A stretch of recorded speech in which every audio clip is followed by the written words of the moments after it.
Мәдинәгә кызык аларга мин кызык түгел. Бер көнне Роза белән килеп керде. Мен әйтәм, әле уйлап куйдым бүген бер инде ни что ли дип тиз генә теге бәйрәм.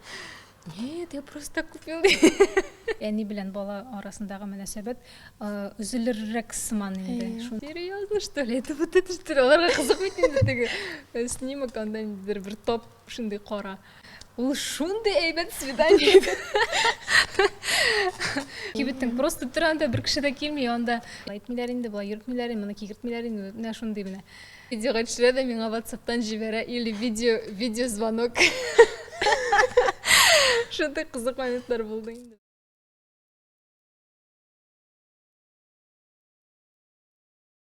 Менә күреп тордык, Мәдинә Салават белән шулай йөгереп кенә йөриләр. Салават нинди әти ул? Әйбәт әти инде. Ул беренчедән без бу баланы бик озак көттек. Балалар демәде Салават ул балаларны күптәннән ярата инде, аның племянницалары да бар бит. Бер туган апай дип эндәшәбез инде без. Энесе инде Азамат исемле. Аның балалары инде һәрвакыт без аларга кунакка килә идек, алар белән уйный иде, мин дә уйный идем алар белән. Хәзер инде вот Мәдинә булгач, бөтен игътибар Мәдинәгә китте. Һәм инде алар бергәләшеп, бер-берсен аңлыйлар, алар шулай күңел итеп уйнап йөриләр иде. Күбрәк кемгә ошаталар аны? Күбесенә ошаталар, әтисенә дә ошаталар, миңа да ошаталар, минем сеңлемә дә, әниемә дә, әбисенә дә. Берсен дә обижать итмәгән, безнең Мәдинә бөтенесеннән дә кайсыдыр ниләрне алган. Кирпекләр минеке инде, күзләр әтисенеке. Булай гомумән караганда сеңлемә дә ошап китә шунда. Әле йөз тапкыр нитәлү үзгәрә, шуңа әйтә алам. Әти-әниләр генә түгел, бала да ата-ананы нәрсәгәдер булса өйрәтә диләр. Мәдинә сезне нәрсәгәдер булса өйрәттеме? Гомумән әйтәсем килә. Мәдинә булмаганда бик шулай скучно яшәгәнбез икәнбез. Хәзер безнең дөнья 180 градуска әйләнде дә куйды. Шул хәтле күп проектлар туды. Белмим, Мәдинә безнең шундый вдохновитель булды рушак. Әйтмешли илһамландырып җибәрде. Үзе безнең бизнеска карата да индидер яңа проектлар ачылды. Менә Салават, мәсәлән, балалар өчен журналлар чыгара башлады. Ул тоже менә шул Мәдинә туып, ничектер менә шундый идеялар килеп, балаларга тагын да күбрәк игътибар бирелде инде. Һәм хәзер дә без менә яңадан-яңа шундый идеялар башыбызга кереп китә инде. Белмим, ул безнең дөньябызны гомумән үзгәртте Мәдинә инде. Менә яңа проектлар дидең, журнал турында да сөйләп китсәң? Ул журнал «Умняшка» дип атала. Аны Инстаграмны карасагыз, Салаватның ул инде ничә бер ел элек микән опрос ясады. Ничек кушабыз дип балалар өчен журналда инде. Һәм анда подписчиклар бик күп вариантлар тәкъдим иткәннәр иде. Һәм шунда берсе «Умняшка» дип язды да. Ул рус телендә дә һәм татар телендә дә, әле инглиз телендә дә инде, менә биремнәре инде. Шуңа күрә булай инде общий Россия буенча нитә инде алалар аны. Һәм шуңа күрә рус инде исеме бирелде «Умняшка» дип инде. Вот, хәзер ул бик шундый заманча журнал, анда биремнәре шундый бик яхшы, анда бик күп кешеләр, шундый зур команда эшли, аның биремнәрен айрым психологлар, укытучылар, менә балалар белән эшли торган кешеләр сайлыйлар, ничектер барлыйлар аларны, нитәләр инде, куялар шул биремнәрне. Аннан соң әле анда ул журналның нинди фишкасы бар, анда кайбер биремнәр, хәзер безнең бит инде замана шундый алга таба киткән, телефон бер приложение инде скачивать итәсеңдә, һәм телефонны шунда шул заданиега алып килеп куйганда, ул заданиелар оживает инде.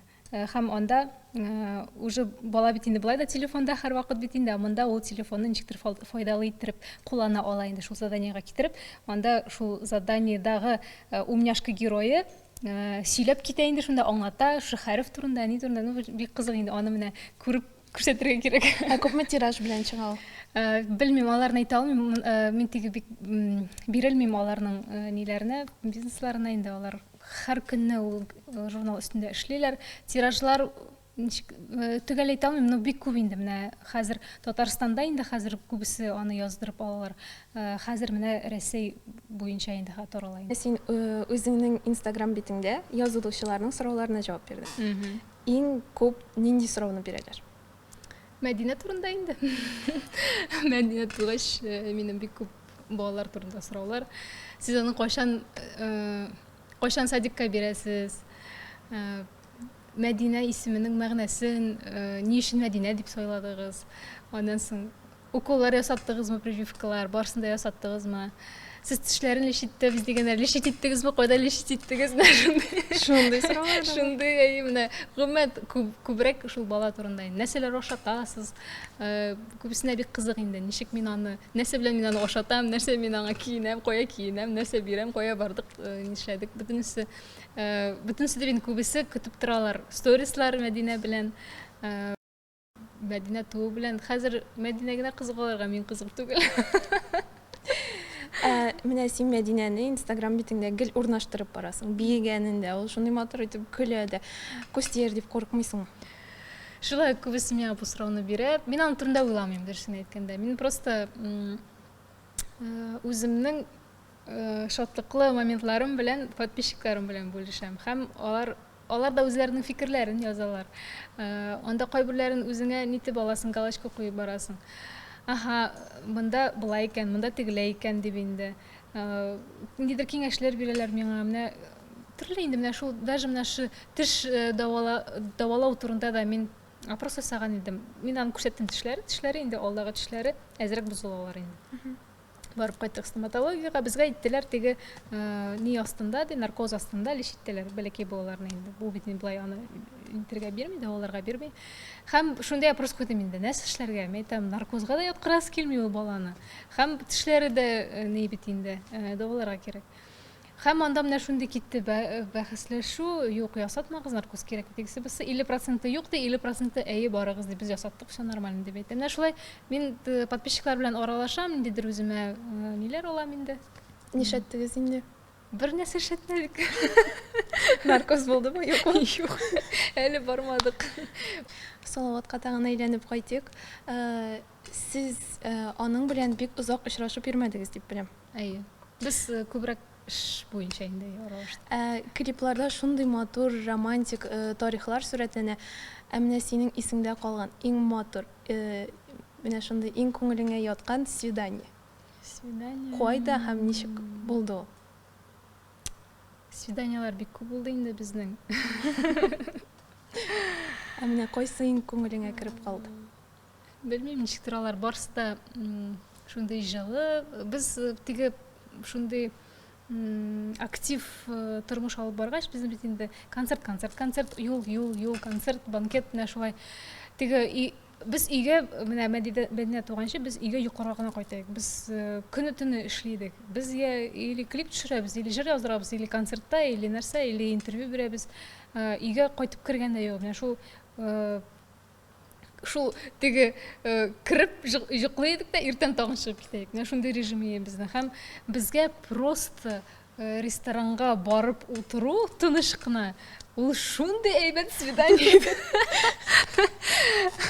Һәм теге алай аерып әйтә алмыйм. Аның һәрберсе ничектер без менә шул вакытта рәхәтләнеп, ял итеп, сөйләшеп, иҗат турында түгел, менә үзебезнең гаиләләр турында, ниндидер кызыклы шундый тарихлар искә төшереп, инде яшь чакта инде шундый бүлешеп, аның белән көлеп, ниндидер приколлар сөйләп инде.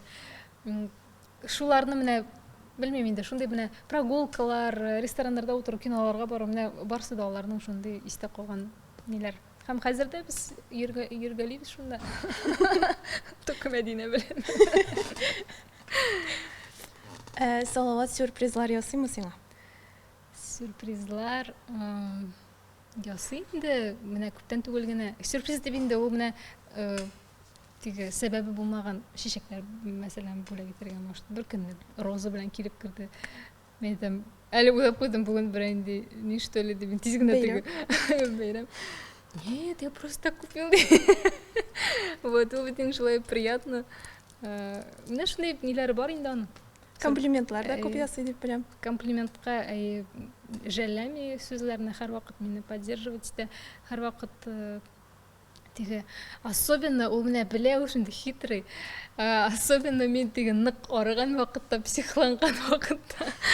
Тем более бала белән теге менә шундый ачулы йөрисең, именно настроениесе все жок килә. Ул килә дә сине кочаклый. Матым, ты такая молодец. Син шундый менә комплиментлар ясый да, ну анда бөтен органың бетә дә. Шул җитә кала. Шул җитә кала, кызган нәрсә кирәк инде. Матур сүзләр жәлләми, Аллага шөкер. Син үзең соңгы тапкырыңа нинди сюрприз эшләдең? Сюрприз. Ой, соңгы арада булмады бу гайва минем. Вот бу эшләргә кирәк әле бу мәсьәлә өстендә. Бер инде сюрприз ясарга кирәк Салаватка. Балага узганыңны ничек әйттең аңа? Без бергә белдек. Мен ничектер без бергә гинекологка бардык та, һәм ул чыккач та миңа шундый бер бәләкәй генә снимок ясап бирде, анда шундый бер кара топ, һәм теге чыккач та менә бу безнең Мәдинюшка дип әйтмәдем инде. Шулай дип әйтәсе килгән.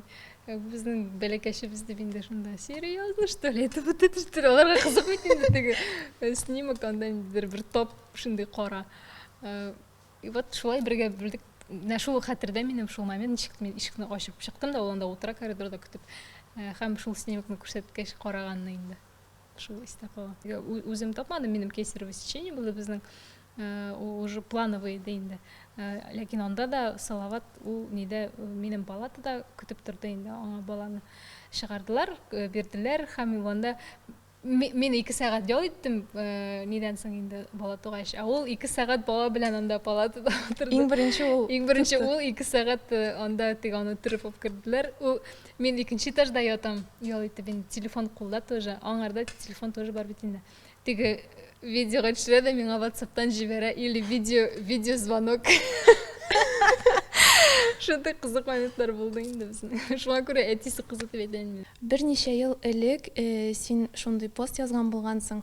Хатын-кызлар беренче урынга ир-атны куярга тиеш, алар күп очракта баланы куялар дип. Хәзер менә бала тугач, әлеге фикерең үзгәрмәдеме? Юк, үзгәрмәде. Мин аны инде беренче тапкыр гына әйтмим. Күп кенә журналистлар ул постка ниндидер игътибар биргән иде. Ул подписчиклар арасында шундый бәхәсләшү туды, анда инде шундый каршылыклы фикерләр, бурный шундый реакция булды анда.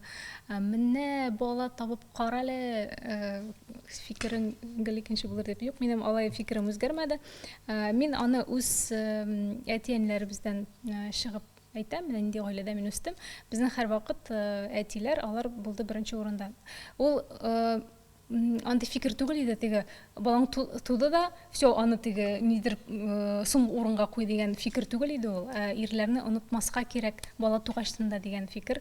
Чөнки балалар үсә, аларны бик иркәләргә дә кирәкми.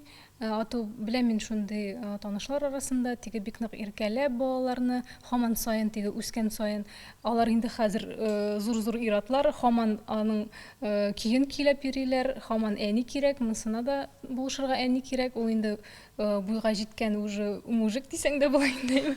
Һаман әти-әнисеннән нидер ярдәм көтеп тора торганда шундый. Ул кичкенәдән үк шулай килә. Димәк, аның әнисе шулай тәрбияләгән аны кичкенәдән. Бездә һәрвакыт әтигә нидер хөрмәт бар иде. Һәрвакыт аның сүзен тыңлау, аңарга менә шундый мелочный моментларда да инде менә ашарга утырганда иң беренче аңарга китереп куялар иде. Ашарга мәсәлән инде. Ул бездә дә шулай. Мәсәлән, миндә ашарга утырганда кунаклар күп булса да, мин иң беренче Салаватка китереп куям. Бүлгәндә инде ашны мәсәлән. Вот. Балалар алар үсәләр, анасы чыгып китәләр. Менә без үстек тә чыгып киттек. Минем әнием әти белән калды, сеңлем дә чыгып китте. Гомер буе син ирең белән яшәячәксең, картайганга хәтле, картлык көнеңне дә ирең белән каршы алачаксың. Шуңа күрә ирләр белән яхшы мөнәсәбәт булырга тиеш һәм аларга игътибар әйбәт булырга тиеш инде.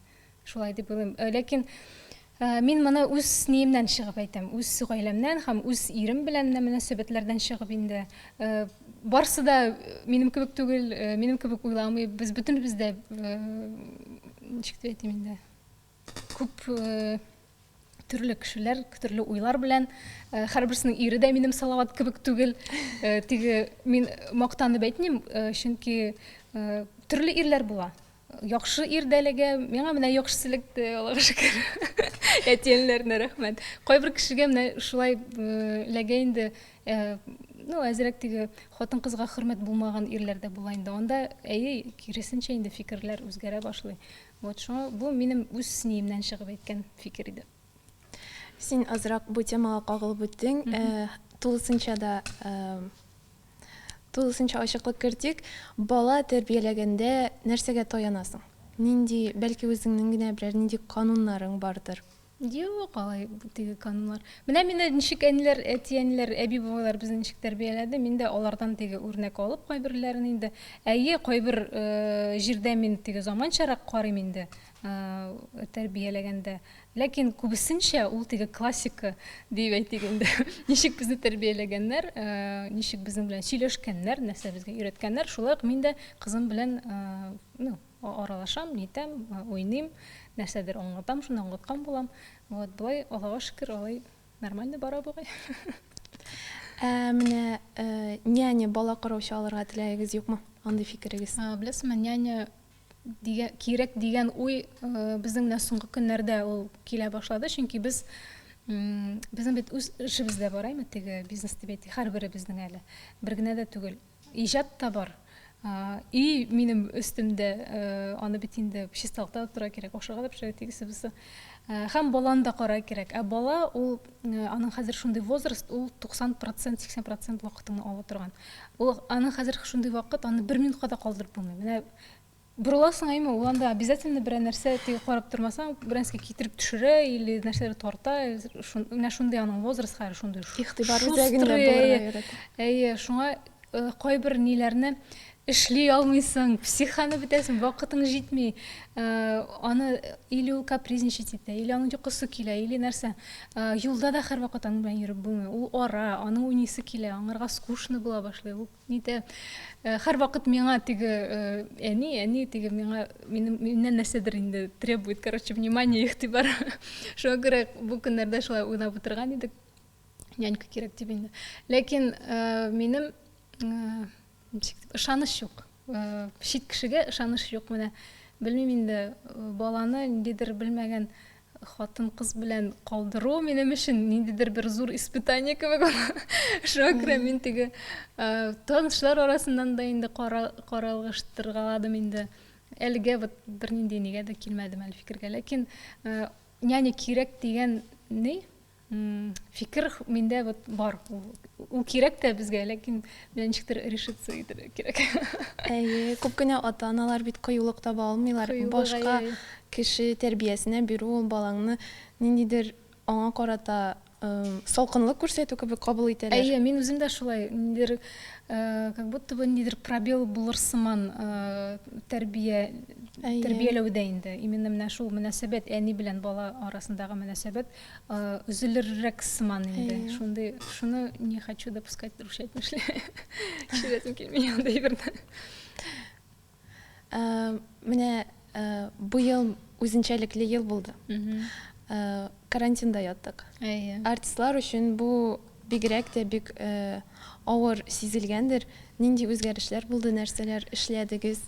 Безгә инде алай нык авыр булды дип тә әйтә алмыйм, чөнки без инде мин былай да инде декретта дип әйтегендәйме, как будто бы без бит инде алай менә Мәдинә тугач, алай гастрольләр итмәдек, гастрольләргә чыкмадык. Менә бүтән артистлар инде кемнәр теге еллар буе гастрольләрдә һәм аларның шундый әле яз вакытны инде соңгы шундый концерт вакытлары иде инде менә сезон бетә дигәндә генә шулай менә килеп чыкты. Һәм хәзер бит инде сабантуйлар да булмады, банкетлар да бит инде булмады. Ул артистларның шундый безнең икмәге. Әйе, икмәге һәм үзенең гомумән инде теге юк безнең анда шундый фасыл, кайда безнең эш юк. Ул теге ел буе бара инде, ләкин ул менә бу җәйләр ул инде особенно шундый популярный ойлар дип әйтик инде эшләгәндә.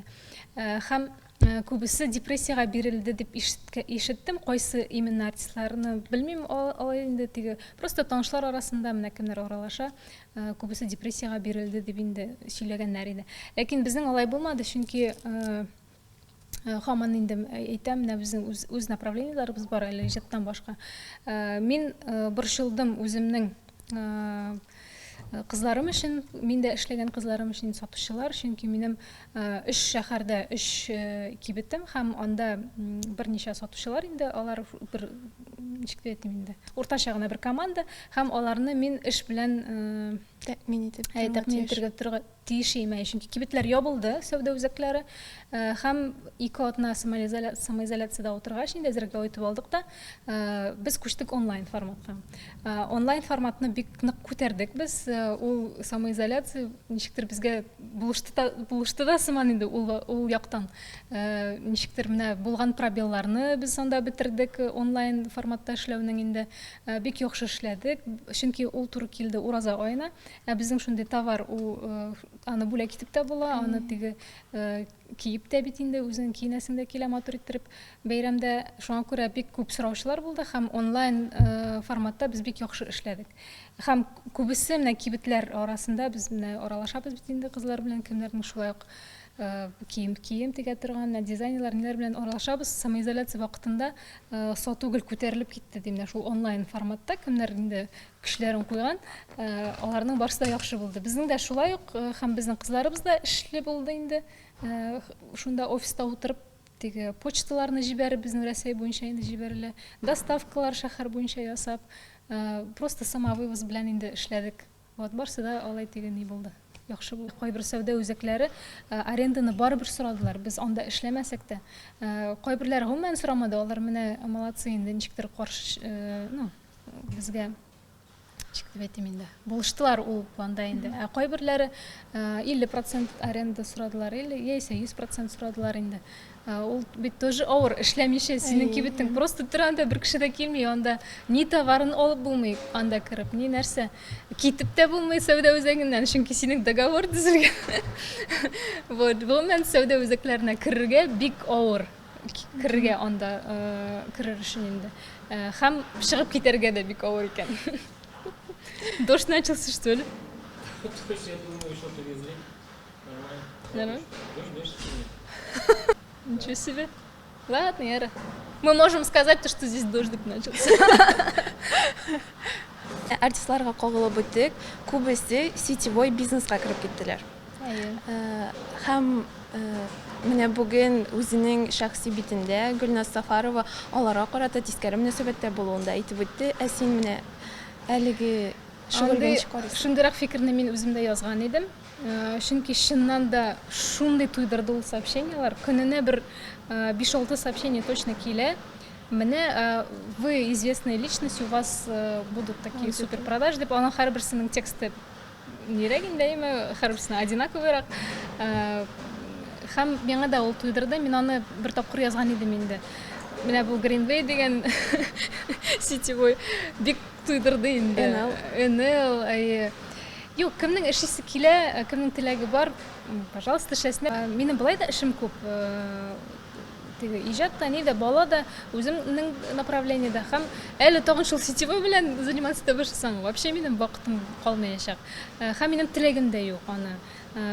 Үземнең теге битемдә ниндидер шит брендны алып бару инде, ничектер аны тәкъдим итү. Минем өчен ничектер ул, белмим, мин аны аңламыйм, просто аңламыйм.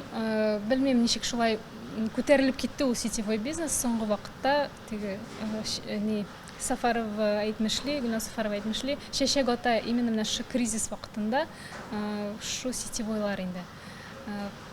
Мин шатланам гына, кемнәр эшли ала һәм акча эшли.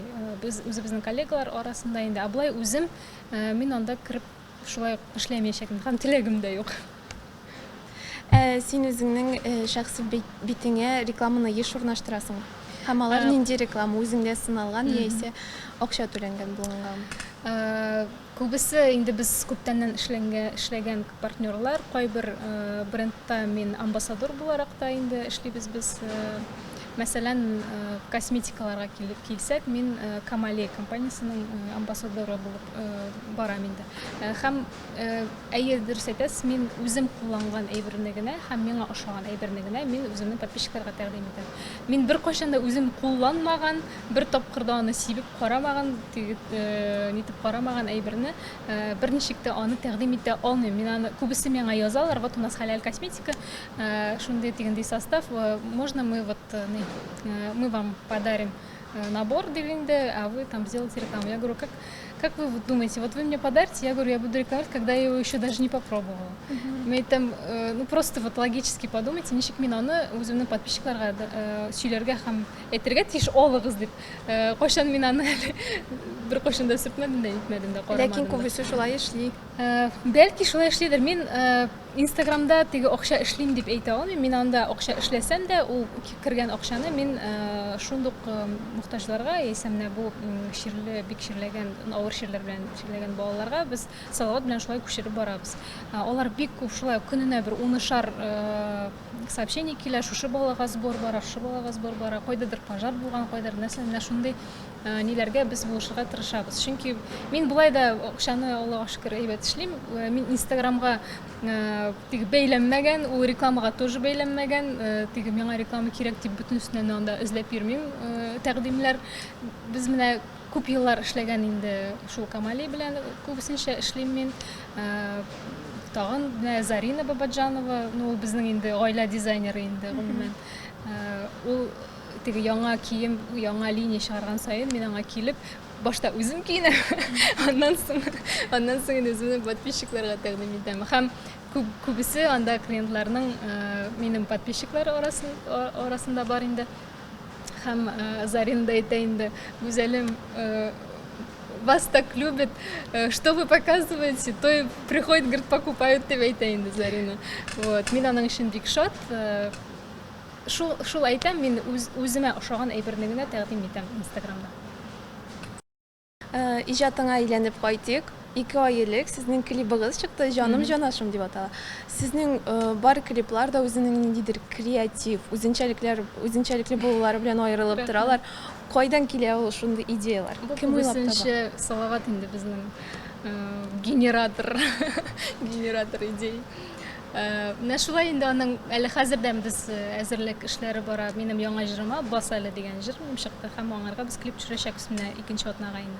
Бу атнада безнең шундый әзерлек эше, аны төшерү бик җайлы. Аны бер көндә төшерәсең дә куясың ул клипне. Менә бу әзерләү эшләре ул 1 айлап, 2 айлап вакытны ала. Чөнки локацияларын эзләргә кирәк, операторларны барларга кирәк, режиссер, киемнәр, сценарий. Аны ул клипта эшләүе ул бик авыр эш, ул бик күп вакытны ала. Һәм бөтенесе белән дә Салават шөгыльләнә аның белән. Аның көндә яңа ниндидер идея, башта бер сценарий, ул сценарий вообще потом үзгәрә. Гомумән потом юк, бу миңа ошамый, 2нче идея дип инде. Вот кичә генә кенәлде. Безнең бер сценарий иде, кичә генә кайтты да. Моторым сценарий совсем другой. Дип әйтә дә миңа сөйли инде. И реально аның теге көннән көн теге ул менә эшли бит, уйлый, һәм аның уже соңга таба шундый прям супер идея җыела килеп чыга. Мин аңа сокланам, минем алай эшләми, ул ничектер пассивнырак аңа караганда. Ул менә шулай машинада барганда уйлап бара, ул җырны кабыза да бара, ул юл буе шул җырны тыңларга может, и аның башына ниндидер шундый уйлар керергә инде может. Синең андый идеяларда кыюлык җитмәгәннәре бармы? Мәсәлән, парашюттан сикерергә дисәң, сикерер идеңме? Парашюттан Салават та сикермәячәк беренче. Ник? Ул гомумән андый экстремаль әйберләрдән баш тартты, чөнки безнең җаваплылык бик күп калганнарга карата, чөнки без банкетларда эшлибез һәм менә бу туйларда бит инде безне заранее бронировать итәләр һәм концертлар да бит инде алар инде заранее тоже куелган даталар ниләре һәм без алар ул концертлар өчен һәм ул туйлар, никахлар, юбилейлар, банкетлар өчен җаваплыбыз, чөнки безгә аның предоплатасы да куелган, тигесе бусы. Һәм без үзебез белән берничек тә теге парашюттан төшеп, или анда горный лыжи белән яисә тагын нәрсәдер алай рисковать та алмыйбыз. Салават сразу миңа әйтеп куйды, никаких экстремальных увлечений. Вот. Һәм ул үзе дә теге курка алай рисковать жизнь, нигә мин үз гомерем белән уйнарга тиеш дип инде әйтте инде ул миңа. Ә болай клиплар төшергәндә нәрсә экстремальный. Менә минем ой-хой карашларым дигән клип бар, анда без самолетларда. Ләкин ул самолетларда да очалар дублерлар, без түгел. Без анда шин барында самолет ул җирдә төшерәбез. Менә бу мәсәлә болытларны ул просто паровая машина эшли кырдайда һәм как будто бы болыттан без аны исеп чыгабыз сыман инде. Ә болай теге һавада очкан самолетлар анда күрми аларның пассажирлары, анда инде профессионал ниләр очалар. Баз җыры чыктың диде. Ул күбрәк татар халык көенә нигезләнеп язылган. Әйе, минем күптәннән андый җыр юк иде, шундый чиктерне шундый татарча, биетә торган, шундый без татарлар биргә яратабыз бит инде бәйрәмнәрдә дә. Ул җырны концертта да шартлатып җырларлык иттереп, банкетта да һәм гомумән кешеләрне биетер өчен ясалган шундый җыр ул, пасәле дигән. Без бит барыбыз да Инстаграмда утырабыз, күбесе радиода җырны ишетә икән, сторис снимать та, мине отмечать радиода типа басали. Ул җыр шамасы ул аны яздырмый. Һәм шул менә андый реакция булган, шул бик яхшы. Димәк, җыр кирде дигән сүз. Татар эстрадасында Гүзәлемнең үз юлы бармы, үз стиле, нинди стиле? Белмим, мин әйтә алмыйм, стиль дип. Юк, алай менә беләсезме, даже без җырларны сайлаганда да без төрле стильләрдә аларны яздырабыз. Безнең бар халыкча җырда, безнең бар заманчарак та бар, ниндидер джазовый стильдә дә бар безнең төрлечә. Һәм без төрле авторлар белән эшлибез. Һәм хәтта аранжировкаларны да төрле аранжировщиклар белән ясатабыз. Нигәдер без яратмыйбыз җырның бер-берсенә охшаган икән. Нигәдер белмим, безгә охшамый Салават белән. Без ниндидер эксперименталь шундый, ни алып барабыз инде хәничә ел, 7 ел бергә эшлибез без дуэтта. Һәм төрле шундый жанрларны итеп карыйбыз, инде җырлап карыйбыз. Һәм ул кызык та тыңлаганда, мәсәлән, теге җыела бит инде анда ниндидер альбом шикелле тыңлап барабыз, һәм һәрберсе теге бер-берсеннән аерылып тора. Нинди стиль безнең даже әйтә алмыйм, аны тамашачыга әйтә алмыйм, наверное. Мин үз-үзем турында бер нәрсә дә әйтә алмыйм. Тагын нинди жанрда җыр чыгарып карыйсың килә? Беләсеңме, минем соңгы арада менә шундый мөнәҗәтләргә күчәсем килә минем. Мөнәҗәт, ләкин ул андый мөнәҗәт түгел, менә хәзерге көндә ничек аларны җырлыйлар, әйме? Чөнки мин аларны тыңлый алмыйм ул мөнәҗәтне. Мин аны берсен тыңлый алам, аннан соң миңа уже кызык түгел. Аны тыңлыйсың, ләкин ниндидер ул скучный менә. Ул минем нигә барып җитми ул минем. Башка нәрсә турында җырлый ул. Хочется менә шундый кирип үтәрлек, менә шундый күңелгә кирип үтәрлек һәм ул әле яшьләргә дә ошасын иттереп. Олы кешегә генә түгел, ул мөнәҗәтне күбесенчә олы кешеләр генә тыңлый, яшьләр аны тыңламый. Ә минем эшлисем килә шундый формат, яшьләрчә формат, ләкин мәгънәле һәм шул ук вакытта ниндидер стиле дә булган аның, һәм аңлаешлы иттереп тә инде. Эксперименталь яктан иҗат итәбез дидегез. Менә рус эстрадасыннан, чит ил эстрадасыннан кемнәрне үрнәк итеп куясыз? Рус эстрадасыннан берсен дә алып әйтә алмыйм, мин күбесенчә чит ил эстрадасын карарга яратам һәм минем ул фаворитлар дип әйтим инде. Ул Дженнифер Лопес, Бейонсе, кайсы яктан тырышлыклары ягыннан. Менә аларга инде менә Дженнифер Лопес ул минем әни яшендәрәк инде улаймы, аның яше дә бар бит инде. Ну, эшли инде как, белмим, от соңгы соңгы мин аларның Шакира белән чыкканнар иде, алар кайсыдыр бер зур футбольный нәрсәгәдер багышланган инде, шундый бер зур мероприятие, алар анда 20 минутлык концерт бирделәр инде тамашачылар өчен. Андагы эшләнгән эш аларның гомумән икенче төрле. Ул рус эстрадасы да түгел, тем более татар эстрадасы да түгел. Аларга ул уровеньга барып җитәр өчен безгә эшләргә дә эшләргә. Анда ул бер генә номер куйган номер өстендә анда йөзләгән профессионал эшли. Ул биючеләрне карасаң, аның һәрберсе бер нидә, буйда. Алар бик яшь тә түгел, әйме, карт та түгел, уже менә шундый бер 35-40 яшьлек мужиклар или хатын-кызлар шулай матур итеп, синхронно итеп бийләр алар, эмоциялары һәрберсенеке. Ул костюмнар, ул вокал, именно шундый живой вокал. Ул аппаратура, андагы мин просто суканам, ул чит илнең профессионализмына шул тамашачыга тәкъдим итә алуларына. Вот алардан үрнәк точно алып була. Булай рус эстрадасын без тыңлыйбыз, безгә күбесенчә джазовый стильләр ошый, ул мәсәлән Салават Сосо-Павлиашвилине күбесенчә тыңлый, кем әле брутальный такой.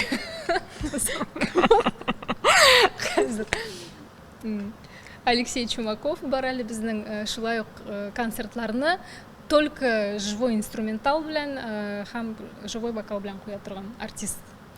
Калганнары инде белмим ничек кешеләр булганда йокырганда. Менә син санап үткән дәрәҗәгә җитү өчен татар халкына ничә ел кирәк дип уйлыйсың? Ой, белмим, анда рус эстрадасына барып җитәр. Ничә ел кирәктер безнекенә, белмим. Бик тырышсаң, була ул. Просто теләк кирәк. Теләк булганда, значит, нам не так это надо. Менә хәзерге татар эстрадасында халыкчан, менә халык яратып тыңлый торган кемнәрне аерып әйтер идең? Җырчылар арасында дисең? Белмим, менә Филус Кахиров мәсәлән. Ул инде безнең бик көчле тавышлы, бик моңлы тавышлы. Ул концертларында живой инструментал белән куя. Бугай инде аның концертында булган юк, ләкин мин аның ничек дип әйтим, сторислардан караган бар, менә кемнәр куялар инде. Афишаларында күргән бар музыкантлар белән куелган инде. Һәм просто инде менә концертное выступление куялар, бездә нидә телевидениедә шулай күргән бар. Шуны әйтә алам. Тагы кем? Белмим. Татар эстрадасын алай теге Уразова. Гүзәл Уразова. Мин бәләкәй чактан Гүзәл Уразованың фанаткасы идем, аның җырларын да җырлыйдым мин. Ләкин соңгы ничә бер 10 еллап минем аның концертында булганым юк. Просто гомумән безнең артистларның концертларында булганы юк дисәң дә була, чөнки безнең вакытыбыз юк аның өчен. Теге үзләре чакырмасалар, теге билетларын тоттырып, урыннар белән. Менә Данир Сабировка кайчандыр барган бер 3 ел тому назад. Вот мин анда ял итеп кайткан идем. Менә, кстати, юмористлар арасыннан үзебезнең якташыбыз Данир Сабировны аерып әйтә алам. Вот ул талант. Анда бию да, анда юмор да, анда вокал да, бар яктан да анда теге шоу ясый белә инде ул. Вот миңа безгә Салават белән бик кызык булган иде. Филармониягә барган идек без, ял итеп кайттык рәхәтләнеп. Гүзәлемне 3 сүз белән тасвирлап әйтә аласыңмы? Үзем турында бик авыр әйтергә. Белмим, мин позитив. Мин тыныч. Так, өченчесен белмим. Тырыш. Тыныч дидең. Сине нәрсә шигырыңнан чыгара ала? Ачуны? Белмим, нәрсә чыгара ала микән. Әйтә дә алмыйсың. Ул минем күбесенчә беләсезме, теге җыелып йөри, теге игътибар итмисең аңа. Ул барыбер ничектер вот кайдадыр шунда инде эштә. Видимо, җыела. Анасы ничектер син менә или арган чакка туры килә ул. Или ниндидер менә шундый бер проблема килеп чыга да, кайфың төшкән вакытында менә барсы да шулай кушылып бер ярты елга бер буладыр инде ул. Чикти менә элементарный бер менә оягыңны бердең ди мәсәлән. И все. Менә инде җылыйм шунда рәхәтләнеп бүтән теге җыелган җыелган ниләремне әйтергә анда әйтмәскә дә могу. Просто үзем генә менә бер үзем булам һәм ничектер бушатам менә шул уйларымны, начар ниләремне теге барыбер җыела бит инде шундай мелочьлардан, мелочь кемдер нәрсәдер әйткән дә кайчандыр, кайдыр монда нәрсәләр килеп чыкмаган, тегесе бусы шулай. Инде очень редко, конечно. Ну, була андый вакытларда була. Соңгы тапкыр кайчан йыладың? Хәтерләмим. Кайчан? Ярты ел элек. Может быть. Хәтерләмисең. Белмим юк. Ә менә синең шәхси битеңдә бик актив язып баралар. Тәнкыйть сүзләре еш ишетәсеңме? Булгалы инде ул теге синең популяр булган сайын, подписчиклар күбәйгән сайын, анда чыга шундый комментарийлар, була шундый подписчиклар, теге үзләренең аларның бер фоткалары да юк. Хәтта аватаркасында фоткасы юк. Бер нәрсә дә куймаган, ләкин алар бик актив комментарий язучы кешеләр. Күбесенчә инде нәрсәгә бәйләнәләр. Шул дингә караш инде кайберләренең бала теге тәрбияләүдә теге ниндидер видеолар куясың дип бала белән булай эшләмиләр инде, булай әйтмиләр инде, булай йөртмиләр инде, моны кигертмиләр инде, менә шундый менә. Мин инде аларга игътибар итмәскә өйрәндем, ләкин була шундый комментарийлар. Тик вакыт күп булганда, менә син ял итеп ятасың, һәм синең вакытың бар. Ну, шәп иттереп җавап итәргә могу. Алар җавап биргәнең бармы? Бар. Нәрсә дип җавап бирәсең? Ну, инде вот үз фикеремне язам инде аңарга. Вот аның ачуы чыга икән нәрсәгәдер. Нәрсәдер аңлашамый. Нәрсәгә утыра ул минем страницада мин аңламыйм. Мин аны мәҗбүр иттемме аны карарга. Мин аны ул җырны тыңларга куштыммы мәсәлән, яисә мине карарга куштыммы, яисә мин аңа намазга басырга куштыммы ул кешегә. Белмим, нәрсә җитми ул аларга. Ул просто мин аларны әйтәм, наверное, алар бәхетсезләр. Алар менә бәхетле кеше бер кайчан да кешегә бер нәрсә язмый. Мәсәлән, минем хәтта үземнең якын кешемә тискәре комментарий теге менә шундый өйрәткән или там нәрсәдер ошамаган әйберне мин аны гомумән бер кайчан да язмаячакмын. Мин аны үзенә дә әйтмәячәкмен. Әйтсәм дә мин аны шулай уратып, ничектер матур иттереп могу донести инде, ләкин шулай ук бу минем фикер. Ул ничек теле шулай яшәсен, мин аңа нәрсәгә мин аның нигенә кысылдырга тормышына. Ничек теле шулай яши ул. Шуңа күрә инде күбесенчә игътибар итмим уже. Гүзәлем, хәзер мин әйтәчәк сүзләрне син үзеңчә дәвам итәргә тиешсең. Мәхәббәт. Салават. Бик җиңел. Акча. Белмим, акча. Гаилә. Акча гаилә. Ну, ничек гаиләне акчасыз алып барып булмый инде аны. Белмим, минем шундый фикер. Ассоциация. Бала. Тәрбия. Һәр вакыт. Һәр вакыт. Матур бул. Иҗат. Иҗат. Җыр. Иҗат. Безнең өчен җыр инде. Менә шулай, дуслар. Һәм традиция буларак без әлеге интервьюда шулай ук мини-конкурс игълан итәбез. Сезгә комментарийларда Гүзәлемнең яраткан төсен язырга кирәк булачак. Бик җайлы сорау. Анда без бик күп төрле төстәге яулыклар күреп торабыз. Аның кибетләрендә дә яулыкларның нинди генә төсләрдә юк. Ә менә аның яраткан төсен белүчегә без шул төстәге яулык бүләк итәчәкбез.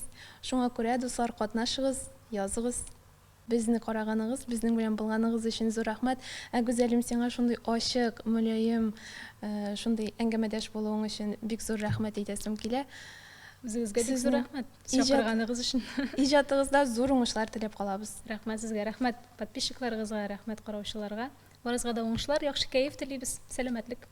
Пока-пока.